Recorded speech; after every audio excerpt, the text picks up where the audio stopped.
Bueno, vamos a hablar sí, de este año 2019. Tiene una agenda nutridísima en política internacional. Es más, desde el primer día del año Sí. ya ha empezado a moverse la política internacional, desde la asunción de Jair Bolsonaro hasta aquí, Nicolás Maduro, etcétera. Pero también, obviamente, esta postura también de nuestro país en relación a estos gobiernos. Bueno, para eso vamos a hablar con alguien que obviamente está en la materia, que es nuestro analista, columnista en este caso, este día martes, Facundo Ruiz Fragola. Facu, ¿cómo ¿Cómo te estás? va, Hola Facundo? chicos, Buen ¿cómo están? día, Buen día, bienvenido. gracias por la invitación. Bueno, ¿te dijimos feliz año ya? No, todavía no. Sí, ¿Ya? la vez Sí, pasada ya sí. vino. No me acordaba, no me Felices acordaba. vacaciones en todo Ah, caso. bueno, miramos, bueno. Facu, bueno, ¿qué año que se viene el 2019? Digo, Y en una materia agenda internacional, ¿no? bastante cargadita. Ya Sí. habíamos analizado la vez pasada lo que había sucedido con la asunción de Bolsonaro, cuáles eran las expectativas con ese nuevo gobierno, las medidas que se iban a tomar.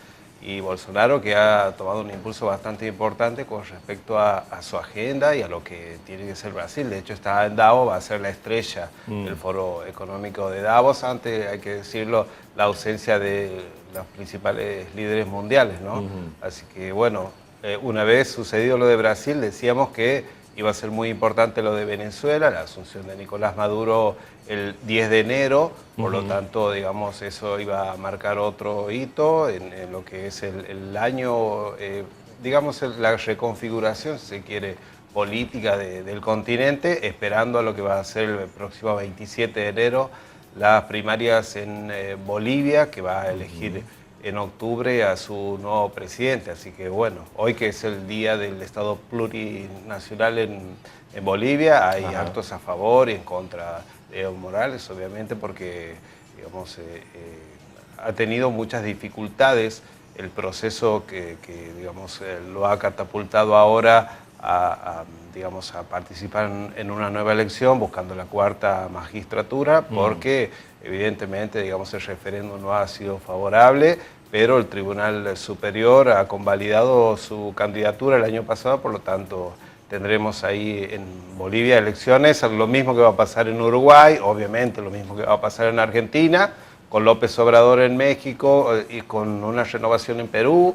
En Chile ya veníamos con una nueva presidencia, pero Sí. es evidente, digamos, que se está reconfigurando todo el clima político en América Latina. Obviamente en Europa también hay europarlamentarias en mayo, por lo tanto, digamos, el mundo en general, digamos, va, si se quiere, tomar un nuevo impulso con esta novedad, entre comillas, que es, digamos, el auge de la extrema derecha en Europa, por ejemplo, y, digamos, el predominio de gobiernos conservadores en América Latina. Y en ese contexto, Argentina, digamos, ¿cómo se ve? ¿No? Porque, bueno, recordemos que Macri se reunió con Bolsonaro, bueno, la postura de la Argentina con respecto a Maduro y con respecto a las renovaciones, digamos, que va a haber en los países latinoamericanos. ¿Cómo se ve nuestro país en ese aspecto?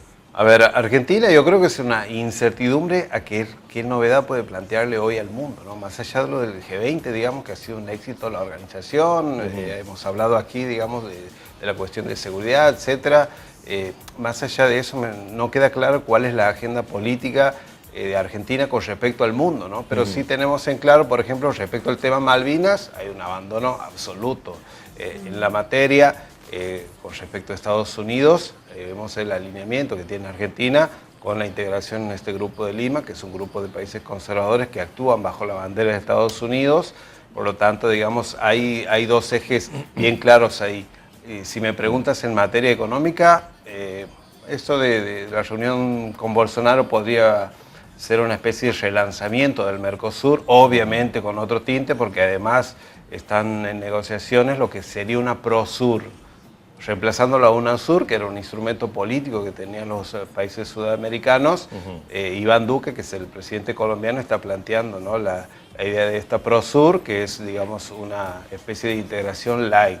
El proceso de integración latinoamericano viene desde la época de Alfonsín con Sarney, digamos, que han planteado la idea del Mercosur, básicamente primero como una solución pacífica de controversias, después, digamos, eso ha tenido un tinte más político y económico, por lo tanto íbamos a una cuestión integracional mucho más fuerte, eso se ha desvanecido en los últimos años, en el último tiempo, y más con, digamos, la caída directamente ya de la UNASUR, el desmantelamiento, nace, digamos, este nuevo proyecto que sería la PROSUR, ¿no? Por lo tanto, digamos, en cuanto a novedades, quizás eso sea lo único, pero si me preguntas concretamente lo que es digamos, la cuestión de Argentina en el mundo, bueno, lo hemos analizado, ¿no?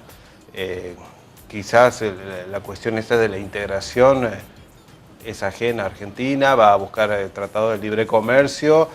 Macri está muy empecinado en reflotar el Tratado de Libre Comercio con el Mercosur y Unión Europea, pero más allá de eso, digamos, no hay lazos comunitarios que digamos, hilos que puedan empezar a moverse como para hablar, digamos, de un bloque económico sólido y fuerte en América Latina. Bien, además, bueno, de lo que comentabas, ¿qué más dejó esta reunión entre el presidente de Brasil y el presidente de la Argentina?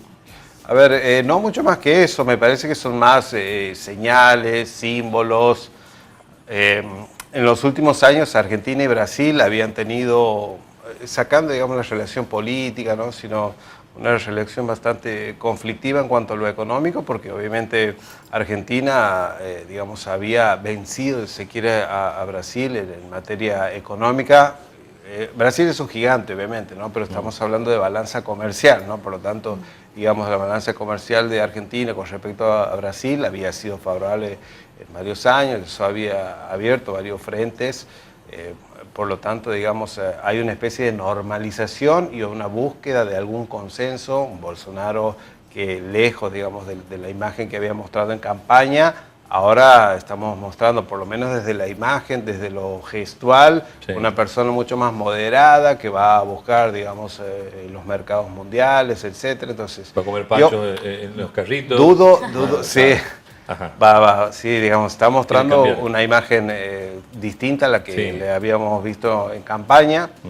Me parece a mí que, o sea, lo más importante para Brasil ha sucedido en el G20 con la firma, lo hemos hablado aquí, de los BRICS, digamos, me parece lo más importante que le ha pasado a Brasil porque, digamos, reafirma su compromiso con todas las potencias emergentes, China, Rusia, Sudáfrica, India, tiene acuerdos con Estados Unidos, con Canadá. Hay un eje también europeo, por lo tanto Brasil, digamos, quizás en ese sentido tenga más claro su idea respecto a lo que podría ser Argentina, ¿no? Así que para mí, la verdad es más allá digamos, de las declaraciones de buena voluntad que existen entre Macri y Bolsonaro, me parece que Brasil está haciendo los deberes, de acuerdo a la idea de gobierno que tiene, ha plantado, digamos, algunas directrices que van a marcar lo que es la política económica de Brasil de aquí a 2030, 2040 y 2050, ¿no? Con este eje que les decía yo respecto a Europa, Asia, me parece que tienen ellos un poco más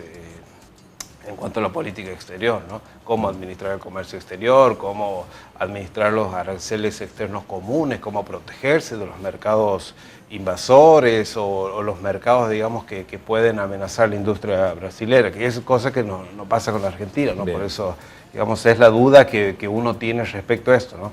Eso en cuanto a la política exterior de Brasil. En cuanto a la política interior, ya hemos hablado aquí digamos, de la idea de Paulo Guedes, que va a ser el ministro de Economía de Brasil, que es un Chicago Boy, es un neoliberal nato, por lo tanto, digamos, eso sí está claro. En Argentina, la verdad, es un interrogante, porque más allá de la foto, digamos, que tenemos de Macri, no sabemos muy bien. Lo que les decía yo, me parece que está muy abandonada, muy desmantelada la política exterior. Tema Malvinas, tema bases militares, los acuerdos que se han firmado con Estados Unidos, habla a las claras de un país que está, digamos, bajo las órdenes de Washington, ¿no? Así que eso es lo más preocupante para Argentina hoy. Vamos al norte, ahí, bueno, a Estados Unidos precisamente. ¿Qué le pasa a Donald Trump con el muro que está empecinado con ese tema, ¿no? Bueno, le contamos a la gente, Donald Trump por tercera vez consecutiva ha cerrado el gobierno, ha cerrado la administración. Eso significa que hay un montón de gente que no cobra su sueldo, digamos, no funciona la administración. Digamos, es como que digamos, se ha ausentado el Ejecutivo, no tiene ninguna función. Está obviamente extorsionando con esta medida porque quiere obtener los 5.700 millones de dólares que cuesta construcción del muro por la frontera sur que da a México. Así que bueno, ha amenazado. Un capricho, digamos, o sea, ¿cuál es el motivo? Y bueno, lo que él dice, bueno, en campaña yo he prometido eso y la gente me ha votado para eso. Estados Unidos está construyendo una especie de muro, todos los días hay personas que están detenidas, hay niños que están siendo separados de sus familias. O sea, por ahí hemos dejado de hablar, o sea, en los medios se ha dejado de hablar de la corriente del Triángulo Norte de Centroamérica, Honduras, Guatemala, El Salvador, Nicaragua, digamos. Toda esa gente todavía, toda esa corriente migratoria todavía sigue, digamos, atravesando México, tratando de llegar a Estados Unidos. Eso no ha parado en ningún momento, ¿no? Por lo tanto, digamos, ellos lo ven como peligro, ¿no? Ahí está Bernie Sanders, que es el opositor quizás el más importante a Donald Trump, que está diciendo, no, nosotros queremos otro tipo de país, no queremos este tipo de muros, no queremos un mundo sin fronteras, podemos integrarlo tranquilamente, porque si en definitiva pensamos que Estados Unidos tiene 400 millones de habitantes y estamos hablando de 5.000 personas, me parece que desde lo simbólico quizás sea una puesta en escena de Donald Trump, que lo ha llevado al gobierno, que ha sido muy importante en cuanto a su campaña electoral, ¿no? Pero digamos, cuantitativamente es inexistente para países como Estados Unidos, ¿no? Pero bueno, es evidente, digamos, que va a apuntar hacia eso. Quizás ahora esté empecinado porque además, digamos, ha perdido la mayoría en la Cámara Baja. La Cámara Baja no va a aprobar ningún proyecto y bueno, están, digamos, en esta tensión permanente, Donald Trump con la oposición, peleado con la prensa también y bueno, abierto obviamente muchos de los frentes que ya conocemos en el mundo, ¿no? Así que la verdad que es una complicación importante de cara a lo que va a ser dentro de poco su probable, no sabemos, reelección, ¿no? Veremos. Bien. Facundo, también, bueno, un Venezuela convulsionado, se han conocido también en el día de hoy noticias de todos los cacerolazos que se están llevando a cabo allí. Sí, bueno, hoy hay marchas a favor y en contra. Diosdado Cabello es uno de los principales referentes, digamos, de la revolución bolivariana, ha dicho, vamos a copar todas las calles y vamos a demostrar que somos más que ellos.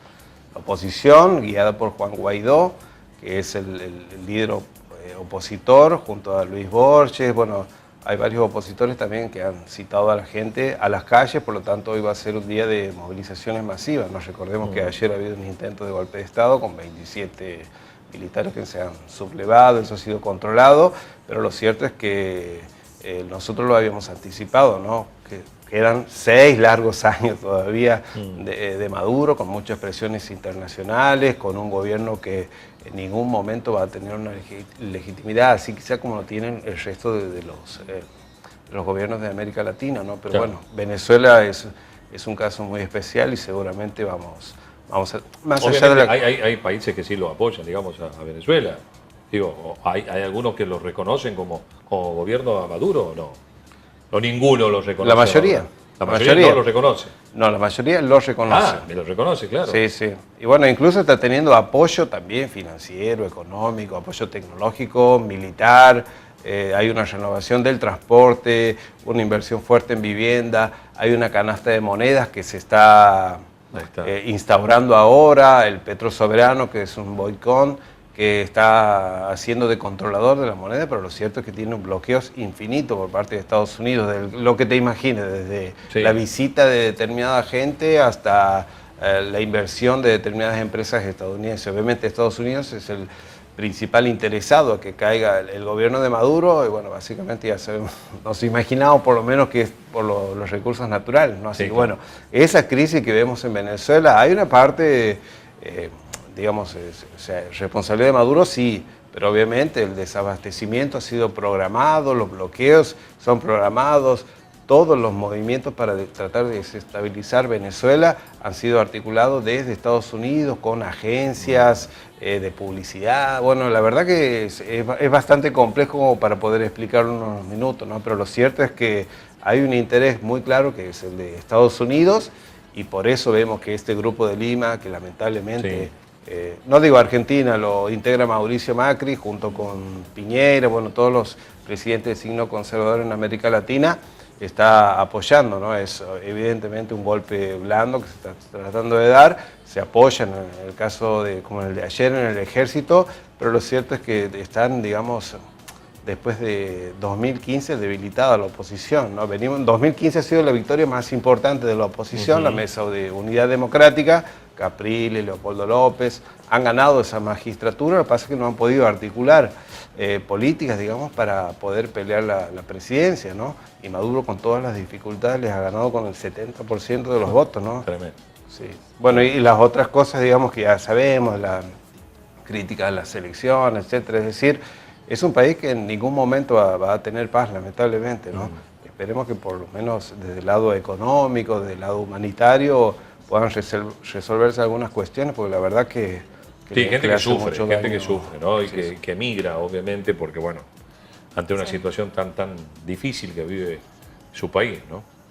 Bien, Facu, muchas gracias. No, por favor. El análisis de todo, como para que la gente lo Exactamente. entienda. Falta Europa, ¿no? Falta Me Europa. deben Europa para la Bueno, próxima. la Queda próxima, ahí el Europa, tintero. entonces. sí. Europa, que se vienen las europarlamentarias ahora en mayo, hay crisis del Brexit, Theresa May muy amenazada, hay problemas en España, Macron con el tema de los chalecos amarillos, está buscando alguna articulación social Sí, para los chalecos amarillos, a full. a full. Sí. Y bueno, así que veremos qué es lo que sucede en Europa, pero bueno, quedará para la próxima. Nos Perfecto. abocamos a Europa la próxima, prometido. Sí, ¿eh? señor. Nos vamos a Europa Bueno. la próxima, ahí está.